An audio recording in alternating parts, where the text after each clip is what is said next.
The Veilthari had a word for civilizations like humanity. The word, roughly translated, meant something between irrelevant and already finished. They used it often. They had used it for 1,100 species over 40,000 years, and they had never been wrong. Archivist Sareth Ul sat in a dim room on the observation platform above the Continuum, the greatest computing system in the known galaxy.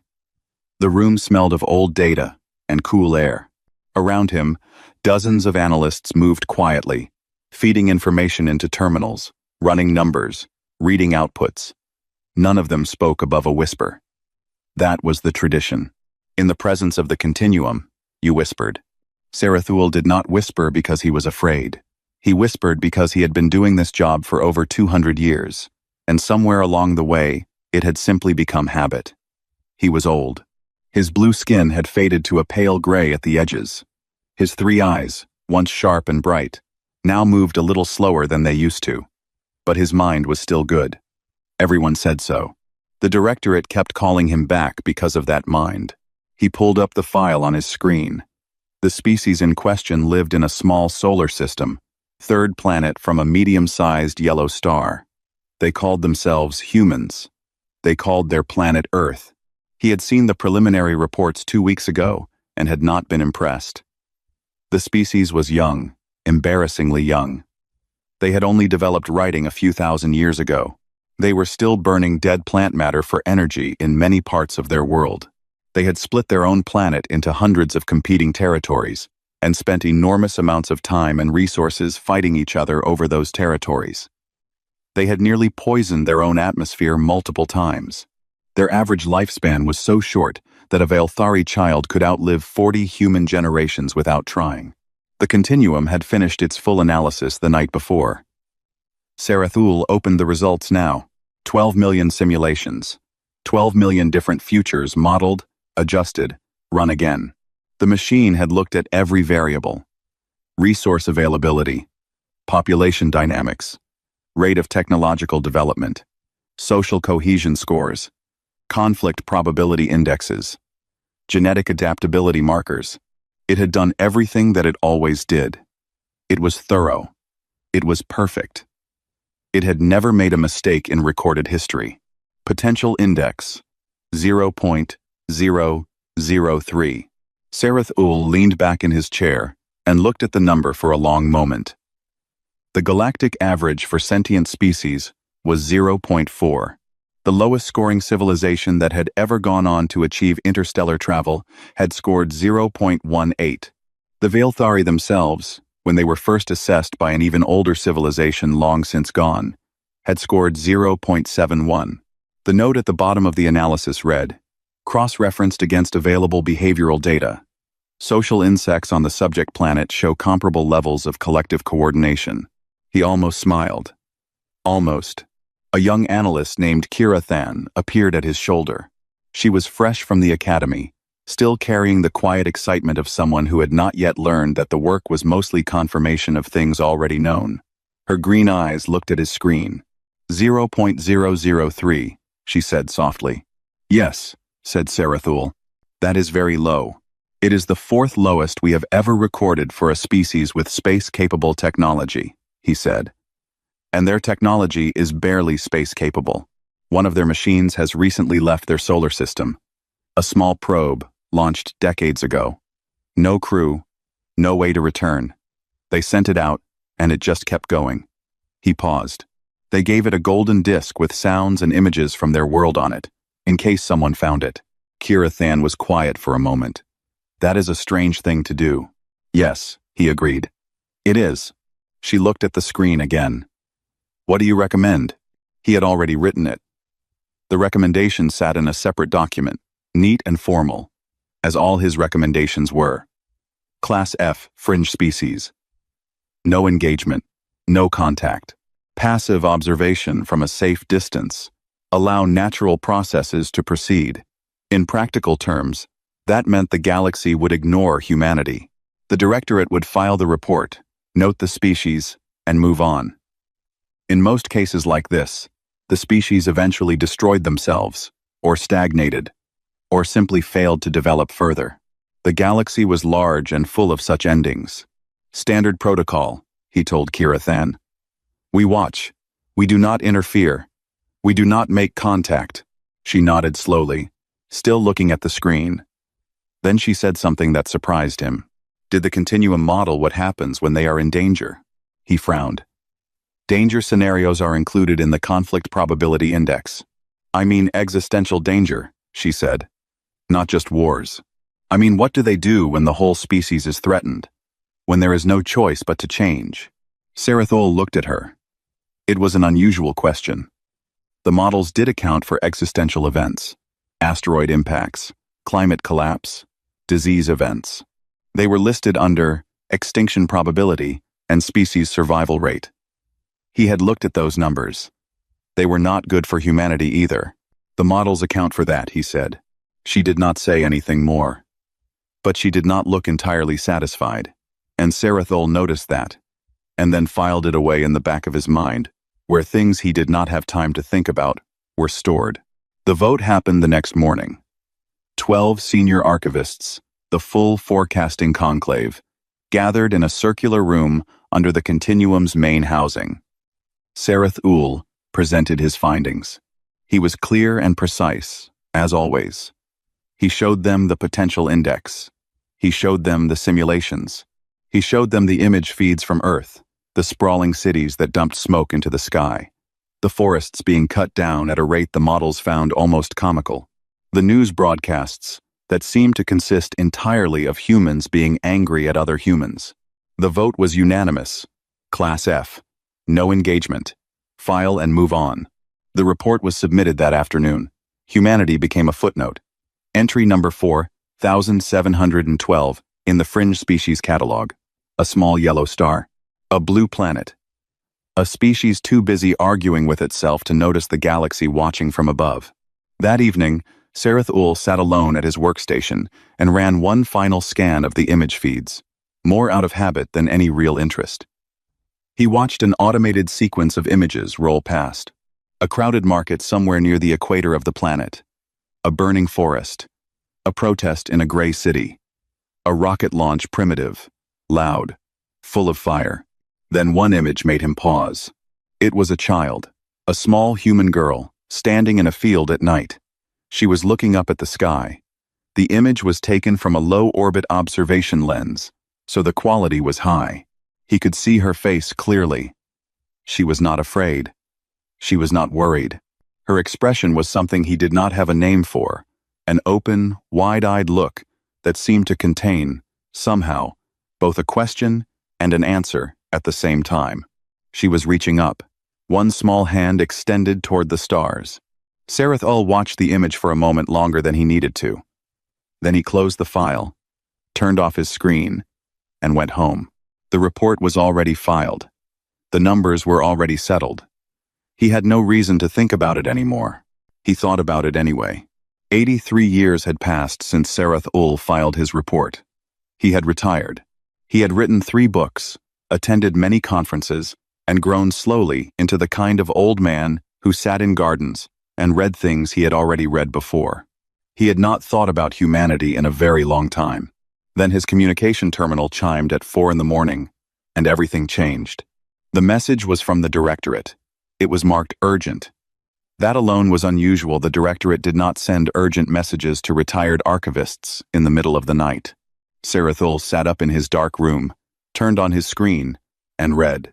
A routine patrol ship near the edge of what the Velthari called the Sol exclusion zone, a wide buffer kept around uncontacted species, had sent back sensor readings that did not make sense. The crew had checked them 3 times before transmitting. They were still certain. Structures on 3 of the gas giant's moons, not natural formations, built things, geometric and large.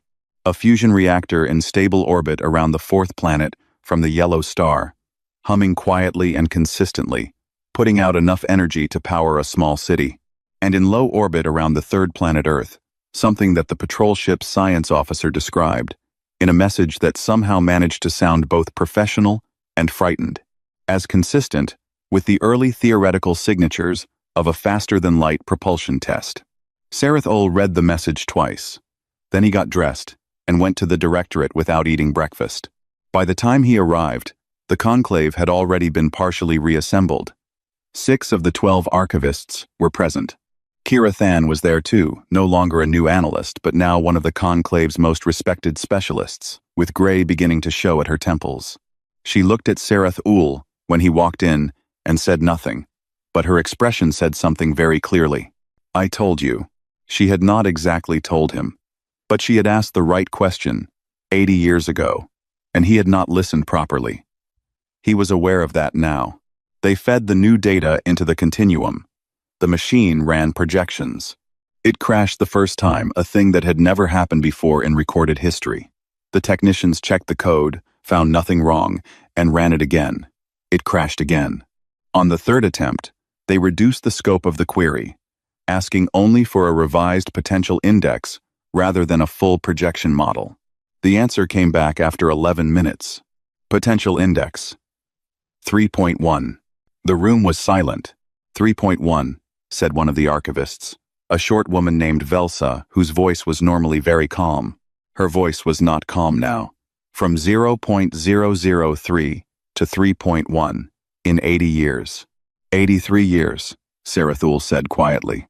Kira Than was standing at the front of the room, by the main display. She had pulled up a comparison chart. On the left, the original data from Sarath Ul's report. On the right, the new data from the patrol ship. The difference was so extreme that the chart looked like it was comparing 2 completely different species.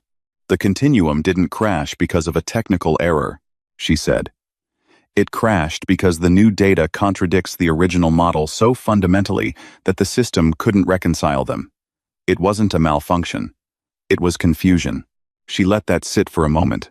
I've been studying the human historical record for the last 30 years, she continued, quietly, as a side project, because something never sat right with me about the original assessment. She looked briefly at Sarath Ul, then away. The original model measured what humanity had done up to the point of observation. It did not adequately model what humanity does under pressure. Under real existential pressure. She brought up a timeline on the display. Dates, events, outcomes. In the 2040s, a cascade of climate disasters had hit the human planet within a single decade. Floods and droughts and fires on a scale that had destabilized a dozen major population centers. The models had predicted this would cause collapse, economic failure, mass conflict, population reduction. That was the logical outcome, based on everything the continuum knew about how civilizations handled resource stress.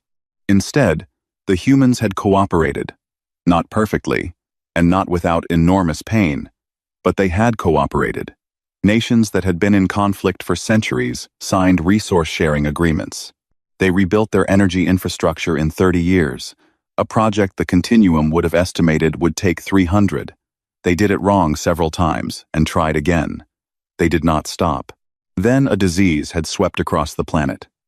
The models had flagged it as a potential extinction event. The humans had developed effective responses within 18 months. In 18 months, they had built production facilities, trained new workers, rewritten medical protocols, and distributed treatments to billions of people across a divided world. They made mistakes. They argued constantly. They still managed it. Then, an asteroid not large enough to cause extinction, but large enough to destroy a significant portion of their civilization, had passed close enough to their planet to be clearly visible in the daytime sky. For 6 weeks, every human on Earth had known that their world might end. After that, space colonization had stopped being a dream and started being a survival plan. The crisis was the engine, Kira Than said. Every time they faced something that should have destroyed them, it didn't destroy them, it built them. The model didn't account for that because we have never seen it at this scale, at this consistency, in any other species. When things go wrong for most civilizations, they slow down. When things go wrong for humans, they speed up. Velsa spoke again. What does the trajectory line look like? Extended forward. Kira Than hesitated.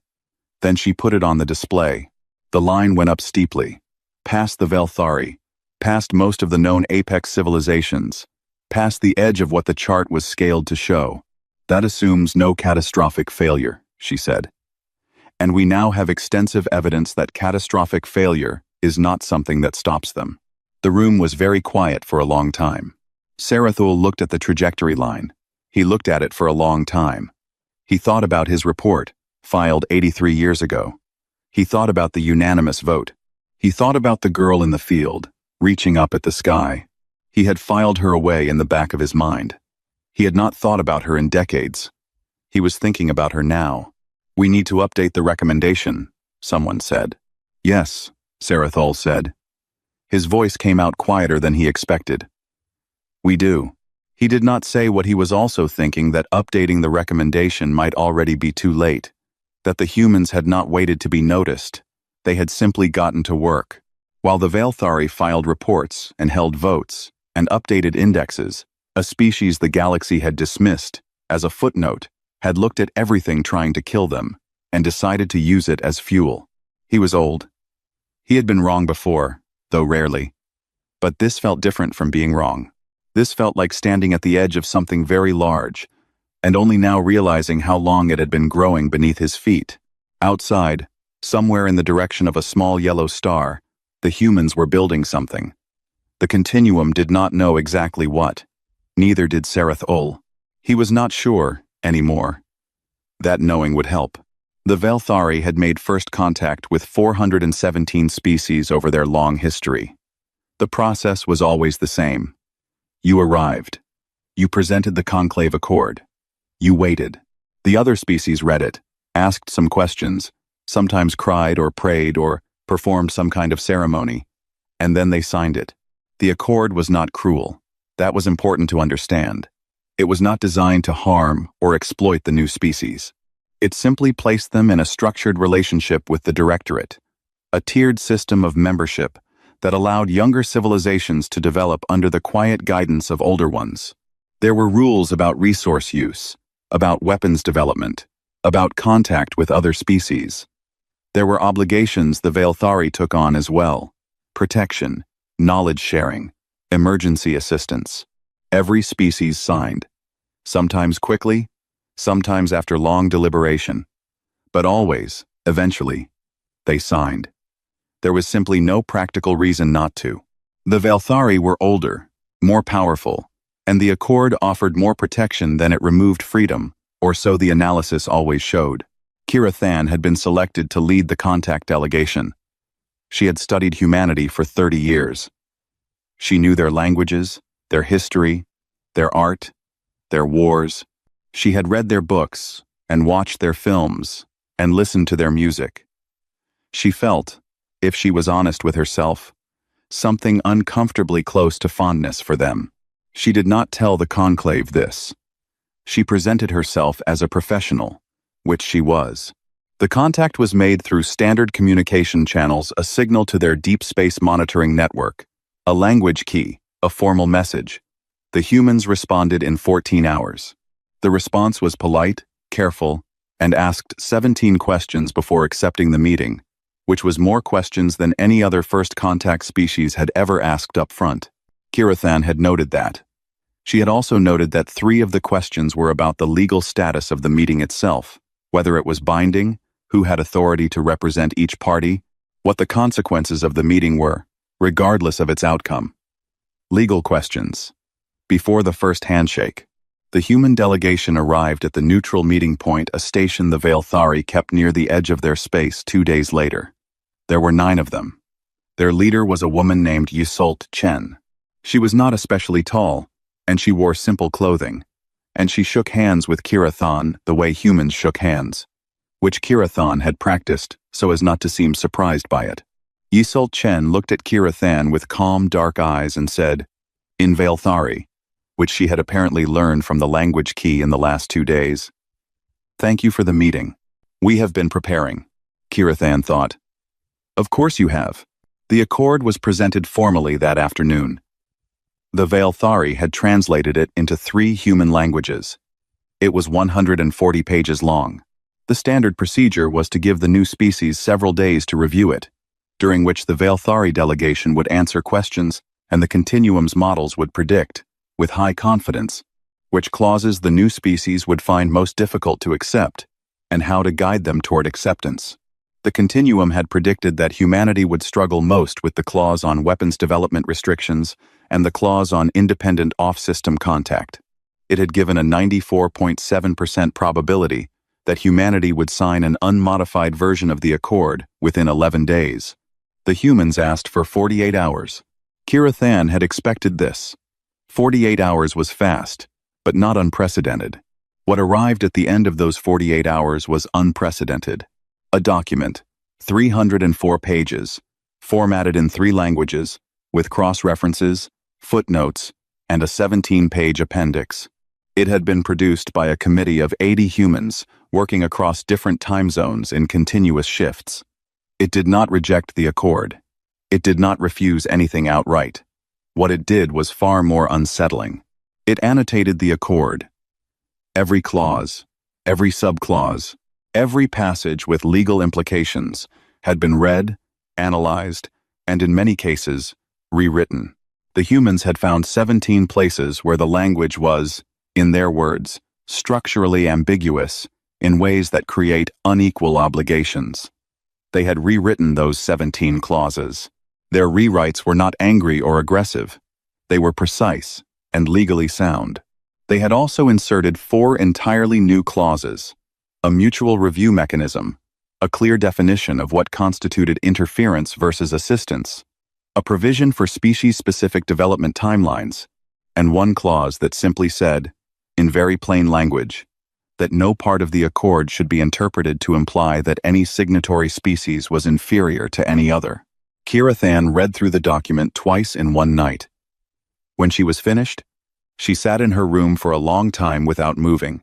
The continuum's probability for this outcome, 0.0002%. The next morning, she brought the document to the full Vailthari delegation. Several of the senior diplomats read it with expressions that moved, over the course of an hour, from disbelief to irritation to something that looked almost like respect. "They cannot simply rewrite the accord," said one delegate, a man named Torath Vel who had led 42 first contact processes. "They did not rewrite it," Kira Than said carefully. "They revised it. There is a legal distinction. Their revisions don't invalidate the accord. They refine it. And legally." She paused. "Legally, their arguments are sound. I had our legal analysts check. The 17-clause revisions are all defensible. 2 of them are arguably improvements." Torath Vel stared at her. "No species has ever—" "I know," she said. There was a long, difficult silence. In the end, a modified version of the accord was signed. Not everything the humans had proposed was accepted, but more was accepted than was rejected. The mutual review mechanism stayed. The clause about species equality stayed. 3 of the 17-clause revisions stayed. Yseult Chen signed for humanity at a small table in a conference room, using a pen she had brought from Earth. When she finished, she passed the pen to Kira Than without being asked, as if sharing something. Kira Than held it for a moment, not sure what to do with it. After the ceremony, when the formal proceedings were over and the room was mostly empty, Kira Than found Yseult Chen standing by a viewport, looking at the stars. "You prepared for this for 48 hours, Kira Than said. It was not quite a question. "We've been preparing for this for a long time," Yseult said. "Since before we knew you were watching." She paused. Then, very quietly, she added something else. Kira Than's translator caught it, even though it was said under her breath, to her aides standing nearby. "They thought they were testing us. They didn't realize we were testing them." Kira Than pretended she had not heard. She walked back to her quarters, sat down, and opened a message to the conclave. She wrote several things and deleted them. In the end, she sent only one line. "The continuum needs new variables." The null verdict coalition had never officially existed. That was the first thing to understand about them. They had no nameplate on any door, no entry in the Directorate's official records, no formal membership list. They were simply a group of very old, very powerful Veilthari, who had decided, separately and then together, that humanity was a problem that needed to be managed before it became a problem that could not be. Their logic was not irrational. Kirathan had to admit that, even later, even after everything. The trajectory line was real. The speed was real. The negotiation of the accord had been, for many in the Directorate, the moment that turned concern into something sharper. A species that had scored 0.003 on the potential index 83 years ago did not rewrite founding galactic law in 48 hours, unless something had gone wrong with the original model, in a very serious way. The coalition decided that the right move was to create a test. Not a formal one. A quiet one. The Threks were a middling civilization old enough to be capable, not powerful enough to be independent. They occupied several systems on the outer edge of explored space, close to the routes that humanity was beginning to use for supply and expansion. The coalition approached them carefully, through channels that would be difficult to trace, with a proposal: disrupt human supply lines. Nothing violent, just a blockade. Legal, technically, under a specific clause of old interstellar trade law that the coalition had spent some time finding. The expected outcome, according to the continuum, was clear. 96.4% probability that humanity would petition the Veilthari Directorate for assistance within 60 days. From there, the Directorate could offer help with conditions, attached conditions that would quietly and legally pull humanity into a more dependent relationship, slowing their expansion and keeping them manageable. It was, the coalition thought, elegant. Kirathan did not know about the coalition's plan. Not at first. She learned about the blockade on the third day, when a human liaison officer she had been working with sent her a message that was unusually short. "We're aware of the situation. We're handling it. Thank you for your concern." She had not yet expressed concern. The message was a preemptive one. They were telling her they did not need her help before she had offered it. She watched the situation carefully after that. On day 3, humanity launched what appeared to be a coordinated diplomatic and economic response. Kirathan had expected, at most, a formal protest and a supply route adjustment. What she watched instead was something she had no good framework to describe. Simultaneously, across different systems, through different channels, using different instruments, 3 things happened. First, a detailed economic analysis appeared in the communication networks of 14 Veilthari trade partners. It showed, clearly and with documentation, how the blockade was affecting not just humanity but trade flows across a significant portion of explored space. It did not accuse anyone. It simply made the situation visible and put numbers to the cost. Within days, 3 of those partners had quietly pulled back from trade arrangements with Directorate-aligned systems that were connected to the coalition. Second, a public broadcast was transmitted to 12 non-Veilthari species, including several who had been members of the Galactic Assembly for centuries.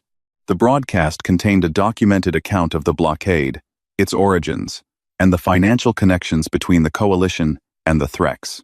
Humanity had apparently been building this document for 2 weeks before the blockade even started. They had been watching the coalition watching them. Third, a private message was sent directly to the Threk Governing Council. Kirathan only learned the contents later, but she understood the effect immediately. The message was not a threat. It did not mention the Veilthari. It offered the Threks a trade partnership, resources, technology exchange, access to human-held transit routes on terms so favorable that accepting them would be worth more than anything the coalition had promised. The Threks ended the blockade on day 9. The continuum had given that outcome a 0.3% probability. The aftermath was swift and complicated. The public broadcast could not be recalled. 12 species had seen the documentation. 3 of them immediately raised formal questions in the Galactic Assembly about Directorate conduct. 2 others quietly sent messages to humanity expressing what could only be described as solidarity. The coalition's financial connections to the Threks were now a matter of galactic record. The Directorate fractured. Not completely, not irrevocably, but visibly, and in ways that would take years to repair. Senior members resigned. Committees were formed, and investigations began. The word that kept appearing in dispatches and discussions, Kirathan noticed, was unprecedented. Sareth Ul, who had been following the situation from his garden with growing unease, received a message from Kira Than on the 12th day. It said only, "Come back. Please." He came back. He found her in her office, surrounded by documents and display screens, looking like she had not slept properly in a week. She looked older than he remembered, and also somehow more certain of herself than she had ever been as a young analyst asking uncomfortable questions. "They knew," she said, before he had even sat down. They knew the coalition was watching them. They were building the response before the blockade happened. They prepared for a threat that hadn't arrived yet. "How?" Sareth Ul asked. "Because they've been doing it their whole history," she said. "That's the thing we keep missing. They don't just respond to crises. They model them. They imagine worst-case outcomes and build responses in advance. They call it different things. Contingency planning, game theory, strategy, but it's all the same impulse." She looked at him directly. They were running their own version of the continuum. For themselves. About us. Sareth Ul sat down heavily in the chair across from her. "We built a cage," he said, after a long silence. The words came from somewhere honest and tired inside him. "We thought we were building a cage. To keep things orderly. Manageable." "Yes," Kira Than said. "And they redesigned it into a door." She did not respond immediately. Outside the window, the lights of the station moved slowly past. "What does the continuum say now?" he asked.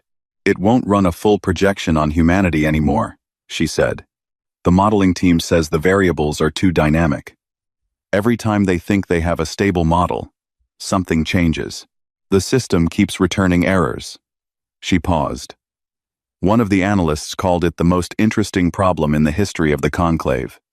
She seemed happy about it. Sareth Ul almost smiled at that. "What happens next?" he asked. Kira Than looked at the display screens around her. Data, reports, messages from a dozen different systems, all of them trying to process what had just happened. "I think," she said slowly, "that we stop trying to predict them, and we start trying to understand them instead.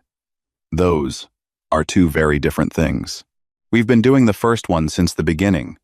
We've never really tried the second." Sareth Ul nodded. He was thinking about the girl in the field again, about the hand reaching up. He had spent 80 years being wrong about humanity in one direction. He did not plan to spend the next 80 being wrong in another. "Then let's start," he said. The vote in the Galactic Assembly took place on a Tuesday, by the Earth calendar, which was now one of the standard references used in cross-species scheduling, a small, unremarked change that Kira Than found quietly significant. 33 species were present. 31 voted in favor. 2 abstained. No one voted against. Humanity was inducted as a founding tier civilization. It was a classification that had been given to 8 species in 40,000 years of recorded galactic history. The Velthari had received it. 3 others who were still present in the assembly had received it. 4 who had received it were now gone. 2 dissolved into something larger. 1 quietly extinct. 1 simply not heard from in so long that their status had become a philosophical question. The classification was not given lightly, and it was not given quickly. The usual path to founding tier took a minimum of 600 years from first contact. Humanity had managed it in 10. Kira Than stood at the podium in the assembly hall and looked out at the gathered delegates. She had prepared remarks. Long, careful remarks that covered history and data and projections. She had revised them 4 times. She had thrown them away that morning and decided to say something true instead. "When the Velthari Forecasting Conclave first assessed humanity," she began, "they gave us a potential index of 0.003. That number was not dishonest. It was based on careful observation of everything humanity had done up to that point. And up to that point, humanity had done a great many things that looked, by any reasonable measure, like slow failure. A ripple of something moved through the hall. Not laughter. Something smaller and more honest. What the number could not capture was the part that does not show up in behavior logs or resource metrics. The part that is not a calculation at all." She paused.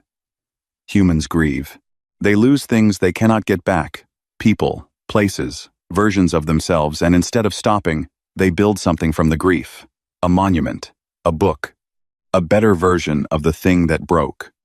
They are afraid of the dark, and so they fill the dark with light and call it exploration.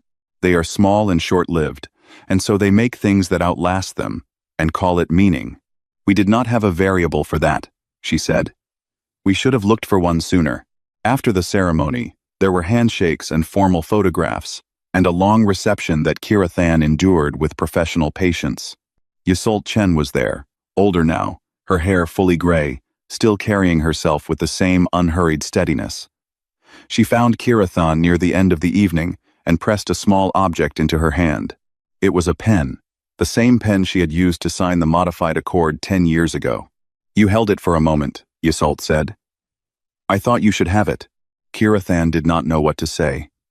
She was not accustomed to not knowing what to say. Thank you, she managed.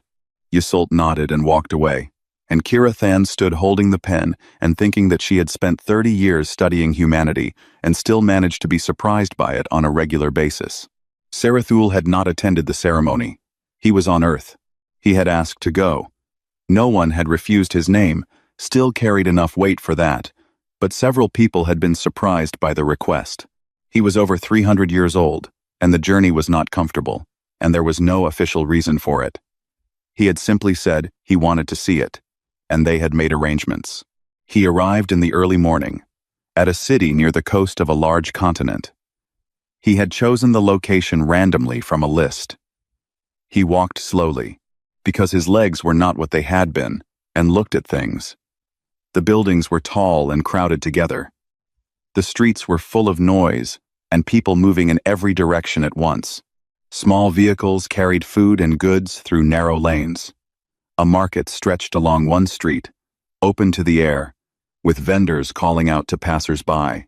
He walked for a long time. He watched things. He watched a young man arguing with an older woman over the price of something wrapped in paper.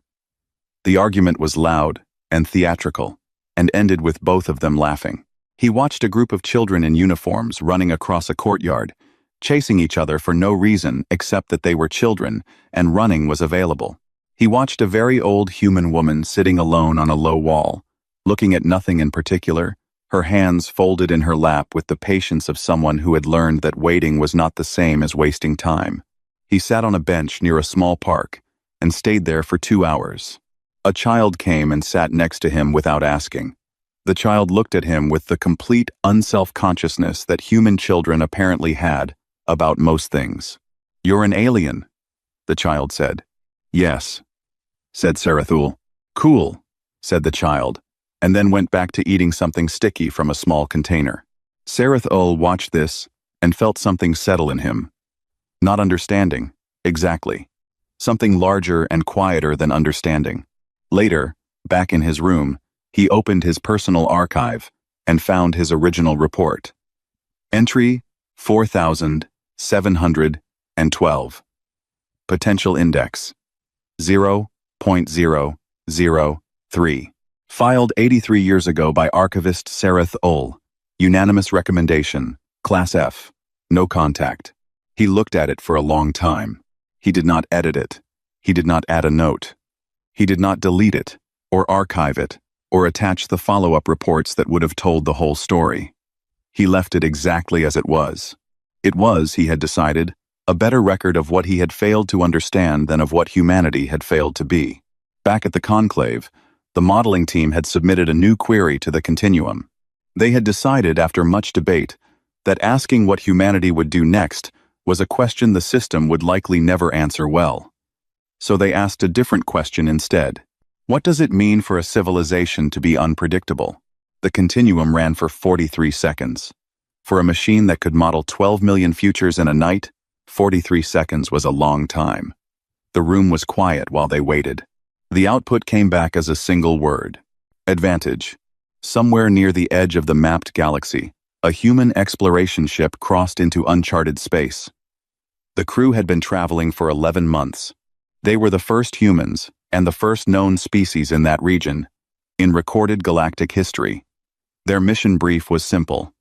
Go and see what is there.